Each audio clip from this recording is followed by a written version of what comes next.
Hola, te saludamos en el nombre de Jesús en esta hermosa clase de la academia que está preparando a los obreros que están listos para ir a la mies, a trabajar, a recoger la cosecha.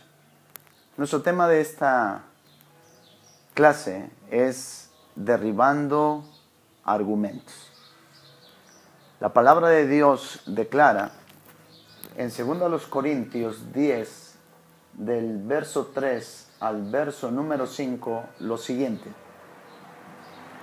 Pues aunque andamos en la carne, no militamos según la carne, porque las armas de nuestra milicia no son carnales, sino poderosas en Dios para la destrucción de fortalezas, derribando argumentos y toda altivez que se levanta contra el conocimiento de Dios y llevando cautivo todo pensamiento a la obediencia a Cristo Jesús.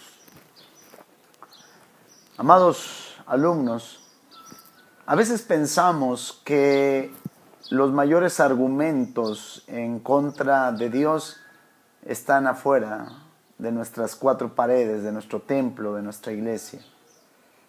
Tristemente, los mayores argumentos se desarrollan dentro de nuestra misma organización, dentro del mismo cuerpo de Cristo. Y es obvio, porque el enemigo a donde más ataca es en el seno de la congregación para colocar sus pensamientos que vayan en contra de la voluntad de Dios. ¿Cómo qué ejemplos podemos tener como argumentos en contra del conocimiento de Dios? Anoté algunos que te servirán y espero que no sean parte de tu vida. Y si están siendo parte de tu vida, que están obstaculizando tu andar, tu trabajo, tu desarrollo en las cosas de Dios, tienes que tomar la determinación de quitarlos y echarlos fuera. Por ejemplo, no tengo tiempo. ¡Wow! En una ocasión yo estaba tratando de persuadir a la gente a que tuviésemos tiempos de oración, por ejemplo. Y una persona llegó a decirme: pastor, es que los tiempos que vivía la iglesia primitiva ya no son los tiempos que vive hoy en día cada uno de nosotros. Me dio a entender que estaba tan saturado y a veces tan afanado en que se cree que los miembros de las iglesias ya no tienen tiempo por estar tan metidos quizás en sus labores, sus negocios, sus trabajos, en lo que ellos emprenden. Otro argumento que aparece muy seguido en nuestras congregaciones es: estoy cansado. Es obvio, si trabajas demasiado también te sientes cansado en exceso. Y yo he encontrado, por lo menos eso me satisface, que la palabra de Dios nos señala que Jesús nunca ocupó a gente desocupada. Siempre atrajo, siempre llamó a personas que sabían trabajar. Y créame, quiero hacer un paréntesis aquí, que los jornales judíos no son como los jornales que tenemos en nuestro México. Allá los jornales son de 12 horas. Y la palabra nos declara que a pesar de que estos hombres pudiesen cumplir 12 horas en su jornal, debiesen estar listos para seguir sirviendo en la obra de nuestro Dios. Otro argumento más es el que este método o este modelo no funcionó en tal parte, tampoco va a funcionar aquí. Hace tiempo me reunía con 4 o 5 pastores, amigos míos, para orar. Y al compartirles yo este modelo que habíamos aprendido de la ciudad de Guatemala, lo primero que me dijeron ellos es que ese modelo no funciona o no va a funcionar en nuestra ciudad. Y no quisieron que yo compartiera con ellos esto que está siendo de bendición hoy en día en nuestra amada iglesia Betel. Otro argumento más: no va a creer la gente o no le va a gustar a la gente que la pongamos a trabajar. Ay, ay, ay. Es un argumento muy fuerte. A veces tenemos más miedo por la forma en que nosotros pensamos en nuestros argumentos que con lo que Dios va a hacer de transformar a la gente nueva que conoce del Evangelio y puesta, listísima para hacer lo que les corresponde desarrollar en la vida ministerio. Un argumento más es que usted no conoce a mi papá, ¿verdad? Los jóvenes principalmente. Usted no conoce a mi mamá. Ella no me va a dar permiso para ir a desarrollar mis células de GA. No me va a dar permiso para andar en todas las cosas que implica el modelo de Jesús en nuestras vidas. Un argumento más que suelo escuchar a menudo es que me decepcionan los líderes que usted me puso. Y entonces esos argumentos no nos sirven de mucho porque entonces la gente quiere andar como los chapulines, brincando de una célula a otra, de un líder a otro, de un discipulado a otro. Todos estos conocimientos, yo defino a los argumentos que son en contra de Dios, a todas aquellas ideas, a todos aquellos pensamientos que el enemigo coloca en tu mente para trastornarla, para transquiversarla y no permitir que tú trabajes en la obra del Señor como debe de ser. Dije hace un momento que para el enemigo es más fácil trabajar en la mente de alguien que ya se convirtió al Señor Jesucristo, porque Él trabaja frecuentemente para que tu pensamiento sea el pensamiento de Él. Y un pensamiento que está sometido al pensamiento del enemigo seguramente será una acción reprobable, una acción que irá en contra del conocimiento de nuestro Dios. Viene a mi mente cuando David se enfrenta a Goliat. La Biblia dice que ya habían pasado muchos días donde Goliat por la mañana y por la tarde salía al terreno, yo le llamo al campo de batalla, que es nuestra mente en el sentido espiritual, salía por la mañana y por la tarde para colocar el pensamiento de él, de ese paladín, para intimidar a todas las mentes de los soldados de los hebreos. ¿Qué provocaba eso? Que todos los soldados tuvieran un argumento en contra del conocimiento de Dios y estaban somatizados, estaban sometidos al temor, al querer desertar de las filas del ejército israelí. Estaba provocando un miedo, un pavor de saber que en cualquier momento ellos podían ser destruidos por el enemigo.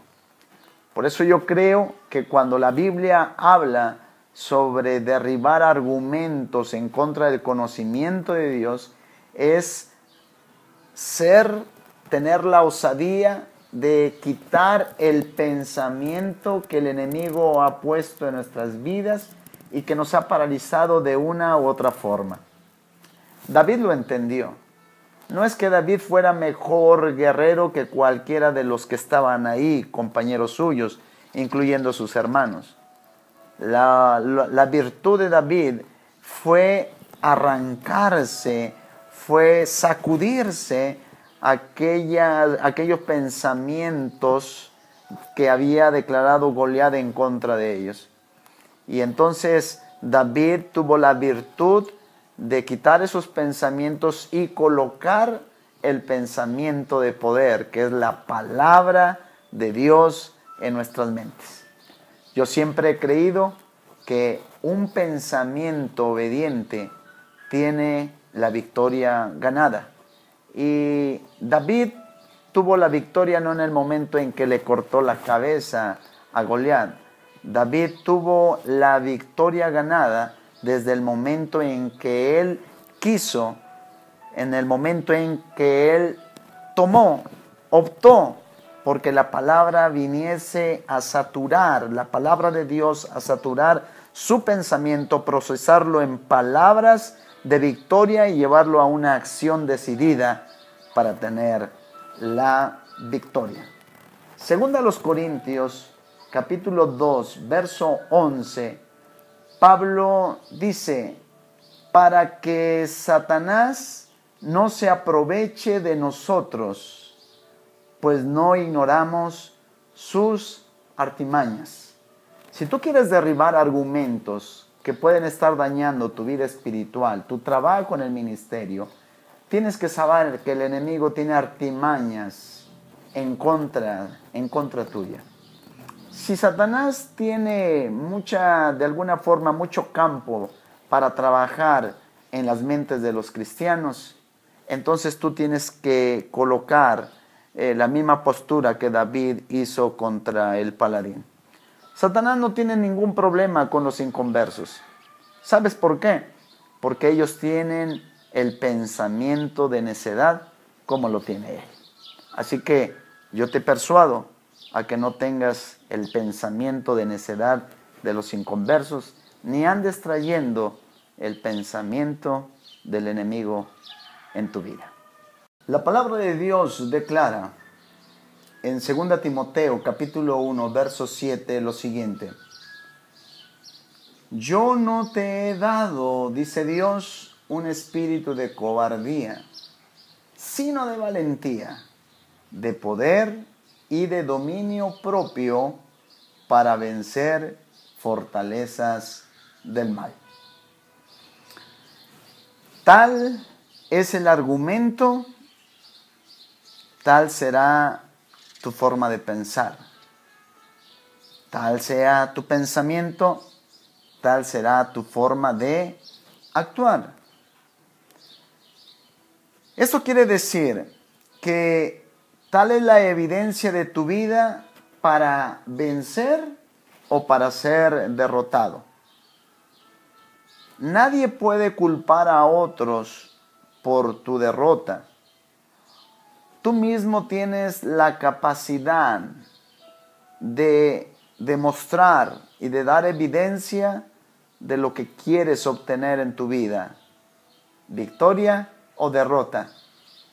Todo empieza con el argumento que viene a tu pensamiento. Tal es el argumento para que tú estés viviendo en crisis o viviendo en abundancia. La oportunidad de prosperidad, la prosperidad de crecer, por ejemplo, en la obra de Dios con tus discípulos, de tener una célula de alcance con mucho punch, con muchas almas, la oportunidad para llevar a muchos a un encuentro, la oportunidad de ir a la mies a cosechar muchos frutos. Todos tenemos la misma oportunidad. Solo depende del argumento que tú tengas para salir al campo a cosechar los frutos. Si tú tienes argumentos como el que no me van a hacer caso, no van a venir a mi casa cuando yo los invite, o no voy a tener éxito, o yo no soy tan bueno como el discípulo del pastor, o algunos otros predicadores que tienen carisma para hacerlo, entonces yo te aseguro que estás labrando tu propio fracaso. Quita ese argumento y anímate a salir al campo con la misma convicción de que encontrarás resultados favorables para lo que has sido llamado a hacer en nuestra iglesia. También, tal es tu argumento para tener una vida en felicidad, en victoria, o tal es tu argumento que te puede llevar a tener una vida de constantes derrotas. La palabra declara que el pensamiento es tan poderoso como para mantenerte constantemente firme sin fluctuar, o para hacerte un inconstante lleno de tantas enfermedades espirituales. Yo creo que un obrero debe de estar firme, debe de estar sano en su forma de pensar, en su forma de actuar, en su forma de servir. Pero todo viene según sea el argumento que albergues en tu propio pensamiento. Tal es tu argumento, tal será la manera en cómo tú desarrolles tu vida, siendo fortalecido o siendo un cristiano desanimado. Cuando hay desánimo hay derrota, pero cuando hay fortaleza hay firmeza. Cuando estamos en las fuerzas de Dios podemos avanzar. David, nuestro prototipo de esta clase, nos enseñó no solamente a cambiar los argumentos, los pensamientos de su mente, sino tener una actitud correcta, ser parte de la solución y no de un problema, ser parte de un ejército victorioso y no de un ejército collón o que está siendo desertado por las circunstancias de la vida. Quiero terminar con una frase que a la hora de escribir el tema de academia concerniente a lo que estamos viendo, me llamó mucho la atención y hoy después de algunos años lo vuelvo a recordar. Y dice así: cuando no estás realizando cosas que Dios te está señalando a hacer, es porque tus argumentos son de más peso en tu vida que la misma palabra de Dios. Tengamos cuidado. Si tú has dejado de hacer aquello que Dios te ha encomendado, si has dejado tus GA, si has dejado de atenderlos, si has dejado a tus líderes, si has dejado de ir a servir a los encuentros, si has dejado de discipular a tus discípulos, ten cuidado, porque tus argumentos están siendo mayores que la misma palabra de Dios en tu vida. No luches en contra. Pablo dijo: nuestras armas de nuestra milicia son poderosas para echar fuera todo argumento en contra del conocimiento de Dios. Tú tienes el poder de la oración, tienes la unción del Espíritu Santo, tienes una visión que hemos abrazado todos en este lugar, de ser los siervos de Jesucristo, que transformemos a nuestra ciudad a través del Evangelio de Jesucristo para ser discípulos, para enseñarles y cuidarles en el templo y por las casas. No dejes de hacerlo. Derriba argumentos que no estén en la voluntad de Dios. Que Él te bendiga, que Él te fortalezca, que seas como un David que salga a derrotar, a volarle la cabeza al enemigo. Amén y amén.